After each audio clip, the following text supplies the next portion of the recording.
This is Bloomberg Crypto, a daily Bloomberg iHeart podcast, and I'm Stacey Marie Ishmael, managing editor of crypto for Bloomberg News. It's Friday, January 6th.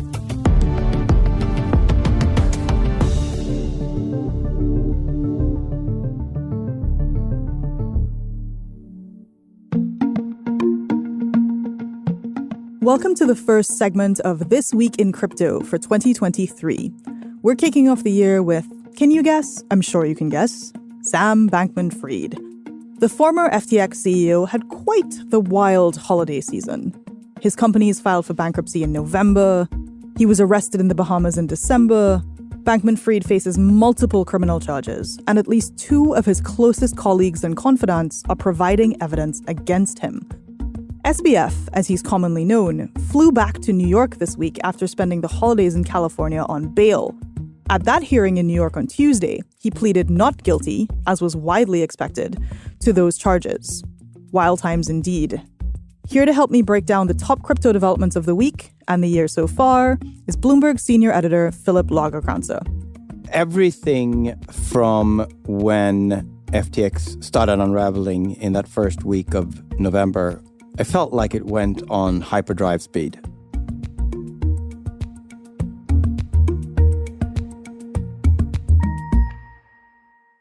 Philip, I feel like I ask you this question every single time, but what is going on?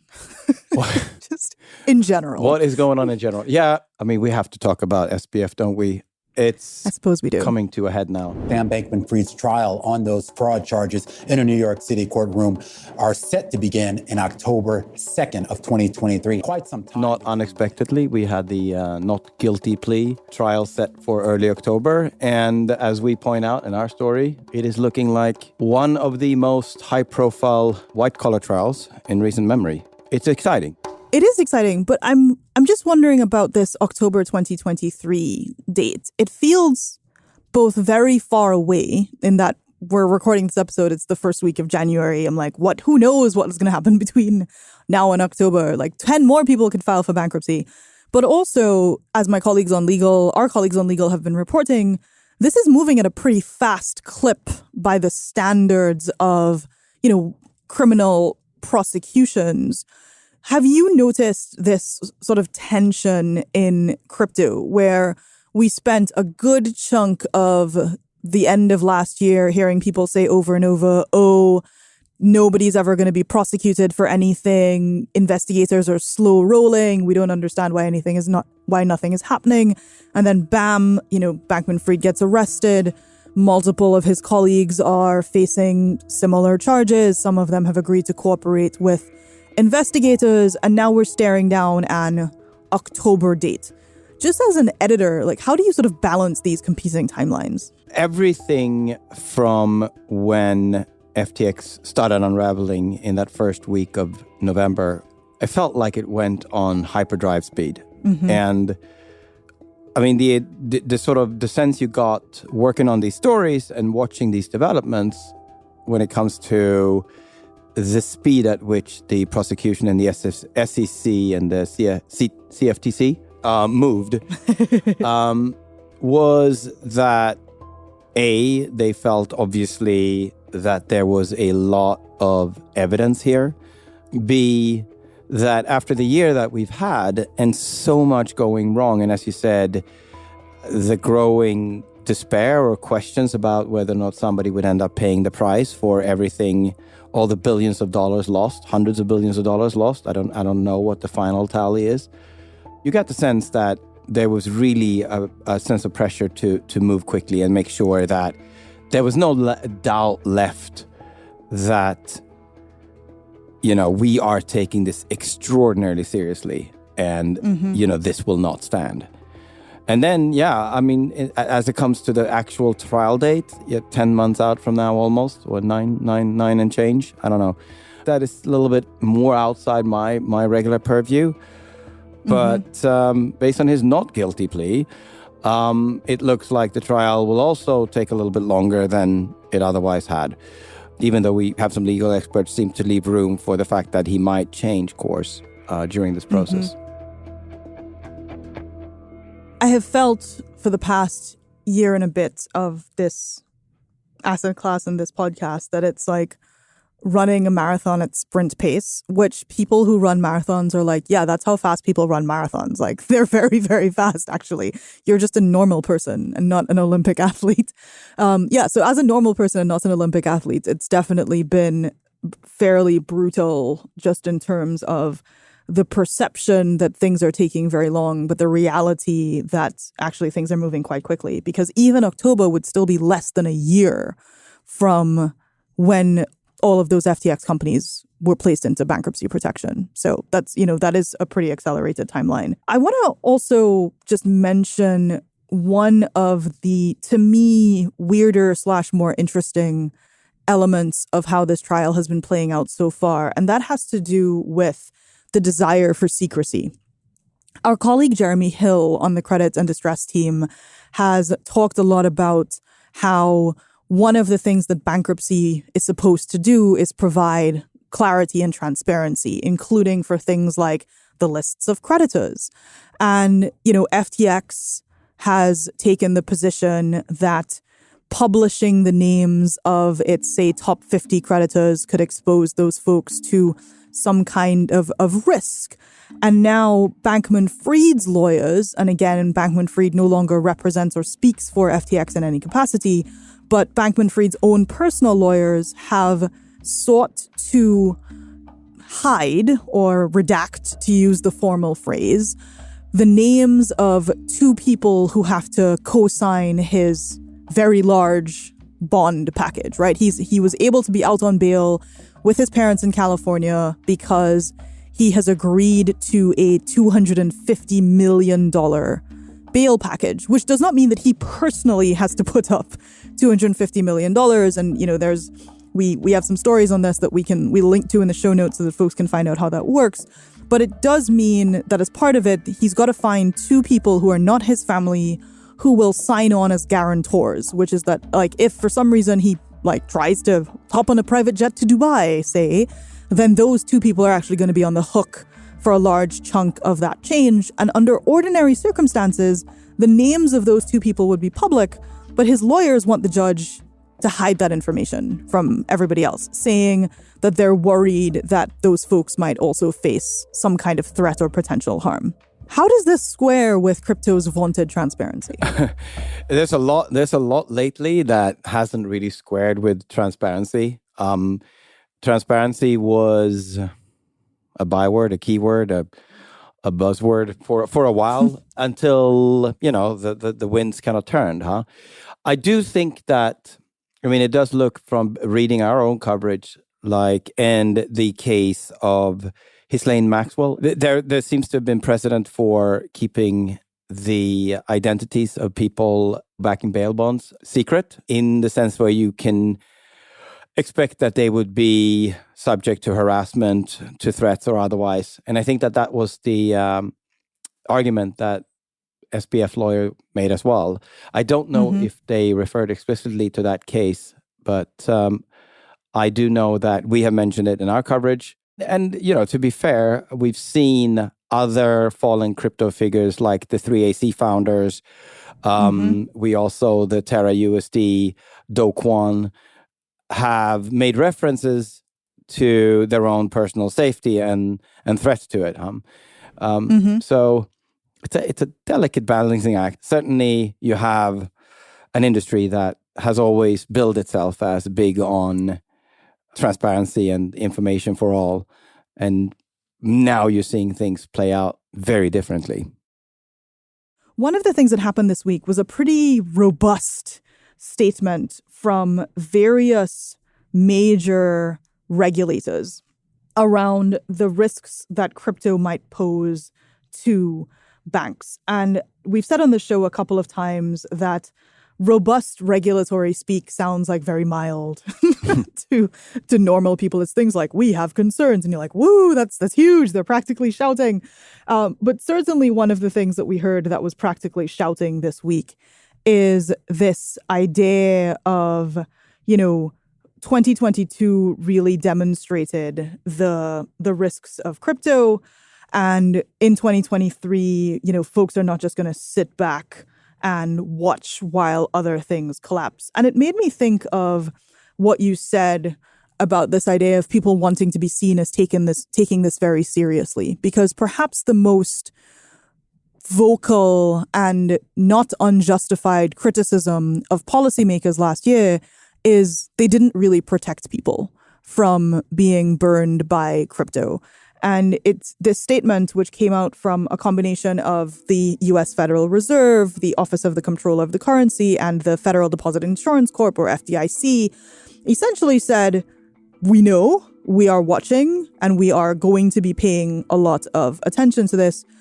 But it didn't come with any action, right? It just said, we're paying attention, here are our expectations, but there isn't necessarily any action attached to this specific thing. Where there was action was, as often happens in New York, where the big financial regulator there, which has not proven to be a fan of crypto in any way, came after Coinbase. And so for me, one of the themes that's already shaping up in 2023 is this idea of what's sometimes called jawboning, which is like a bunch of people saying a bunch of stuff but not necessarily doing anything, coupled with pretty strident action from state regulators in the US, right? Like, this is not the first time that New York has said, you know what, feds, y'all are taking too long, or you're not doing the things that we need you to do. We're going to go after this ourselves. Is there any kind of equivalent tension in Europe where you're based, where like either countries or certain individual regulators in certain countries are looking at the relative inaction of the EU and saying, actually, we're going to take this into our own hands? I think the main discrepancy we've seen here is between the EU appears to be standing fairly firm behind MiCA right now, which is the Markets in Crypto Assets Act, which will take effect, well, a year from now, actually. And so we haven't seen, to the same extent, certain countries' regulators springing ahead. What we do see is the UK, obviously post-Brexit, charting its own path here. And we had, for instance, members of parliament putting some questions to Binance in the aftermath of the FTX fall. But it's not been accentuated, I guess you could call it, as in the States, where New York regulators have, we're making targeted moves like this one with Coinbase. It could still happen during this year in the run-up to MiCA taking effect. And that's actually something that I think we'll be paying a lot of attention to.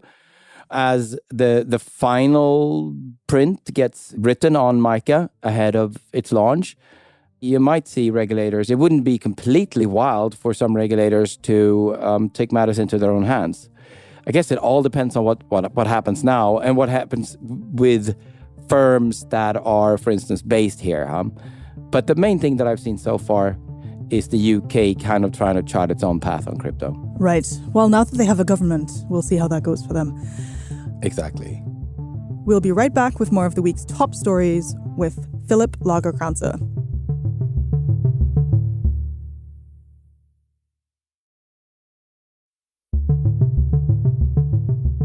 There are certainly a lot of folks who are hoping that Bitcoin isn't going to be down another, 40, 50, 60%. But at least so far this week in January, we're not seeing a lot of trading volume. We're nowhere near, like the highs of liquidity that we were seeing around this time last year. And that's certainly an indicator that a lot of folks are going to be paying attention to in terms of, is sentiment coming back for crypto?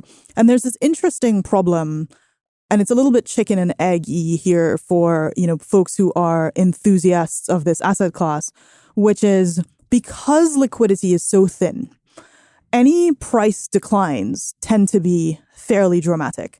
And so you actually need a lot more people coming back into the market and being willing to trade to, get some momentum back that will mean, one, there's more potential for sustained upside, and two, you limit your downside risk a little bit. And we're not seeing that yet. But the other thing is, one of the reasons people aren't necessarily coming back into the markets is because they spent a lot of time being like, there's nothing interesting to do right now. There's nothing, I can't take any interesting speculative positions. Like, I don't know, I'm not super optimistic about what might happen with regulation, or, there's not enough going on for me to take a position in this. And you're hearing that from institutional investors, certainly, who love an arbitrage opportunity, but also retail ones. And so I guess, one thing we're going to be looking at in our coverage is where is their activity? And certainly a theme that we're starting to see is in what's sometimes known as altcoins, right? Like the Solanas of the world. Or in the case of the inevitable meme coins, there's something called bonk, which we will talk about on a future episode. Are there any unusual coins, Philip, that you're paying attention to for 2023? You mentioned Solana already. It's up 35%, I believe, this year alone. It's by far the biggest gainer. And it was also the one that got the most pummeled by all the top altcoins in December. So in a sense, that's kind of, you can assign that to being a bounce back from extreme pessimism and bearishness. But you do also have other coins like Litecoin that have done well. And we are actually seeing now, and it's interesting to see what can we make of this? What can we make of, is it just a function of when the market moves up, altcoin move up more, or is there more risk willingness creeping back into the markets? And the altcoins would be the first barometer or the first sign that we are seeing more risk appetite creeping back. From that perspective, it's quite interesting to follow. Solana does, as you say, it is a little bit of a special case at this point, but I think if other altcoins start catching up to Solana's performance so far this year, then that is something to really pay attention to.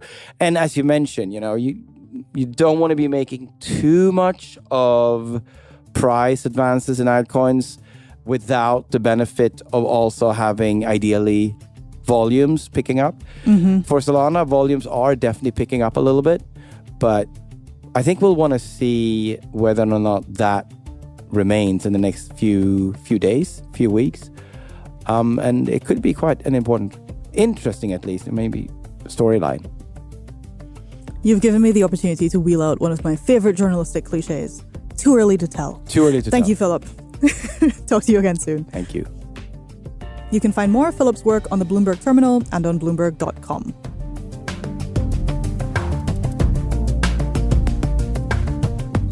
This is Bloomberg Crypto, a daily podcast from Bloomberg and iHeartRadio. For more shows from iHeartRadio, visit the iHeartRadio app, Apple Podcasts, or wherever you get your podcasts. Send us your comments, questions, or suggestions for the show to crypto@bloomberg.net. The supervising producer of Bloomberg Crypto is Vicky Vergolina. Our senior producer is Janet Babin. Our producers are Mohammed Farouk and Sharon Barrero. Our associate producers are Ty Butler and Moses Undum. Desta Wonderad is our engineer. Original music by Leo Sidran. I'm Stacey Marie Ishmael. Have a great weekend.